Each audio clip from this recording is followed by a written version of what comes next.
de 6 meses, consoante já decidiu este CNJ, conforme o precedente que segue, de relatoria do conselheiro Paulo Lobo. Antes de concluir, eu quero lembrar, comentar com o Conselho, que eu estive reunido por várias vezes com a corregedora do Tribunal de Justiça da Bahia. E o que ela ponderava é que necessitavam exatamente de um período de transição para fazer essa adaptação nos concursos. Até porque, por conta da legislação estadual, todos os cartórios extrajudiciais, ou quase todos, são privatizados, mesmo para quem tenha feito o concurso após a Constituição Federal de 1988. E há 437 cargos vagos, sem provimento, que pretendiam prover por acesso ou por remoção. Há um outro dado. Com isso, se alguém precisa reconhecer uma firma, tem, por exemplo, há um cartório estatizado, com toda a morosidade que se pode imaginar de um cartório estatizado para fazer um serviço que o constituinte derivado entendeu, o constituinte originário entendeu que deveria ser exercido de forma privada, e a lei dos registros públicos veio exatamente a afirmar essa questão. A manutenção desses cartórios no sistema privatizado onera de forma desnecessária o Poder Judiciário do Estado da Bahia, porque o que esses cartórios arrecadam não é suficiente para efetuar o pagamento dos serviços, a manutenção da remuneração dos funcionários desses cartórios estatizados. Eu não quis fazer uma digressão maior a respeito do direito aplicável, porque essa matéria é recorrente. Nós tivemos o caso do Acre, nós tivemos o caso do Rio Grande do Sul, a contrário senso, ou seja, me parece que a matéria já está suficientemente debatida aqui nesse Conselho. Diante do exposto, determino seja declarada privatizadas todas as serventias extrajudiciais do Tribunal de Justiça da Bahia, na medida em que seus titulares deixarem seus respectivos cargos. O item B, concedido ao Tribunal de Justiça da Bahia prazo de 60 dias, eu posso alterar, eu acho que 120 dias fica melhor, para, acompanhado pela Comissão de Estatísticas e Gestão Estratégica do Conselho Nacional de Justiça, elaborar plano e cronograma de efetivação da privatização referida no item 1. Promovido e apresentado ao CNJ o levantamento das receitas das serventias extrajudiciais estatais referidas no item 1, e D, encaminhada cópia da presente decisão à Procuradoria-Geral da República para análise das normas do artigo 222 e 223 da Lei Estadual 3731, Lei de Organização Judiciária do Estado da Bahia, e adoção de medida tendente a sanar eventual frustração do artigo 236 da Constituição Federal de 1998. Eu me disponho aqui a mudar o item B em relação ao prazo, concedendo prazo de 120 dias para que apresentem o plano e cronograma de efetivação da privatização. É como voto. Proclamo, portanto, que por unanimidade determinou-se que sejam declaradas privatizadas todas as serventias extrajudiciais no Tribunal de Justiça da Bahia, na medida em que seus titulares deixarem seus respectivos cargos.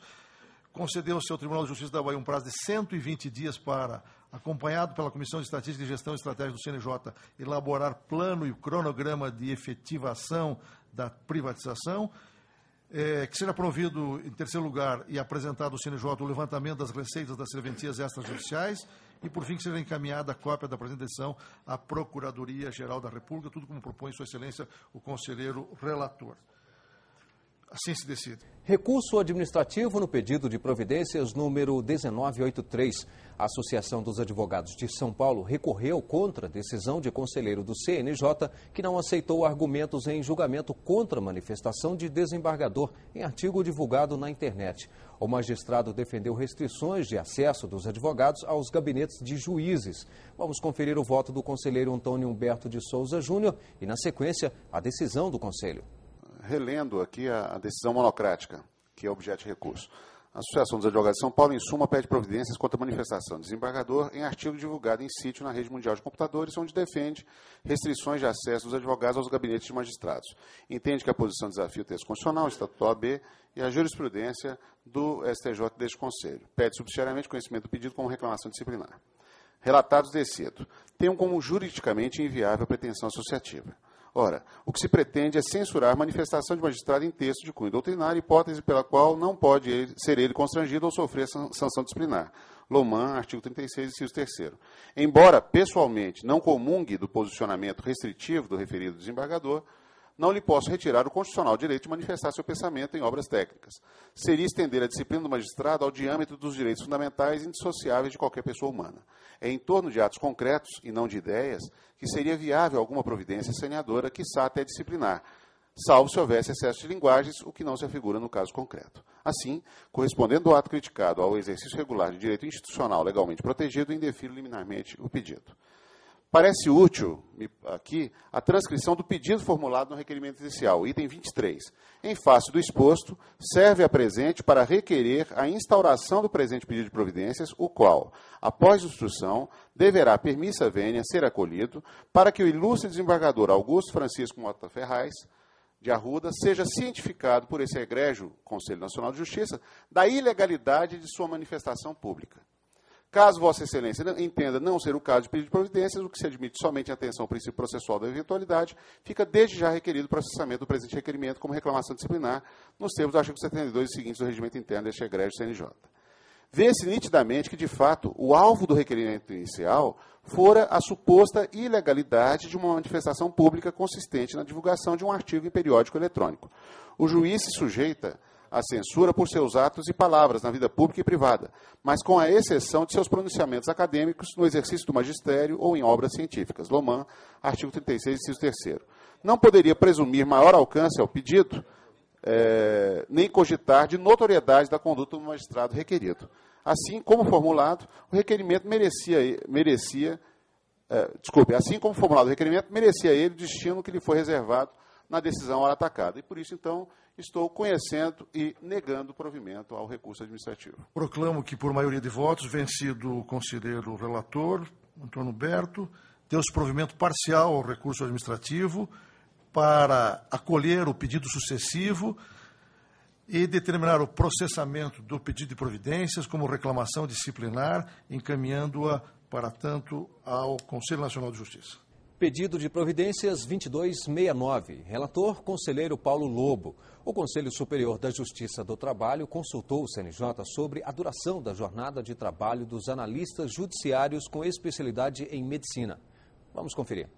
Senhor presidente, trata-se de pedido de providências instaurado a requerimento do Conselho Superior da Justiça do Trabalho, que, por ocasião da sessão ordinária realizada no dia 30 de maio de 2008, decidiu por unanimidade submeter a consulta formulada àquele Conselho, a este Conselho Nacional de Justiça, abre aspas, dada a sua relevância e considerando ainda que abrange todo o Poder Judiciário, fecha aspas. O consulente originário, a saber, o TRT da 10ª Região, questiona se a jornada de trabalho a ser fixada para os servidores ocupantes do cargo de analista judiciário, especialidade medicina, deve ser a estabelecida pelo artigo 19 da Lei 8.112 de 1990, ou se a eles devem ser aplicadas as disposições do Decreto-Lei 1445 de 1976 e da Lei 9.436 de 1997, fixando-se neste último caso a jornada de trabalho de 4 horas diárias, mesmo em relação aos servidores ocupantes de função ou cargo comissionados. Alega-se, como fundamento da consulta, a existência de conflito entre decisões proferidas a respeito da matéria pelo Supremo Tribunal Federal e pelo Tribunal de Contas da União. O